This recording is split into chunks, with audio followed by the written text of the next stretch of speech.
சிலை அமைப்பு பாத்தீங்கன்னா அப்படியே நான் இப்ப முதல்ல சொன்னேன் இல்லையா, அதை பார்க்கும்போது அப்படியே உயிரோட இருக்கிற மாதிரி ஒரு இது இருக்குது. அது எப்படி அந்த சிலை எங்க பண்ணீங்க? நான் மகாராஷ்டிரா ஆர்டர் பண்ணி நீங்க போய் பண்ணீங்களா? இல்ல நாங்க ஆர்டர் பண்ணிருந்தோம். ஆர்டர் பண்ணோம்.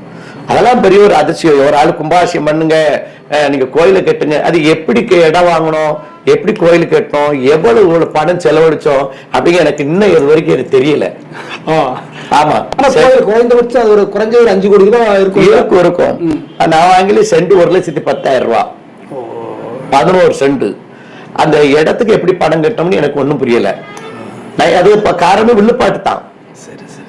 அடுத்து அதே வருஷத்துல இடம் வாங்கி கோயில கட்டியிருக்கோம். அப்ப அந்த வில்லுப்பாட்டு படிக்கிற காசுக்குள்ள அந்த ஆன்மீகத்துக்கு தான்.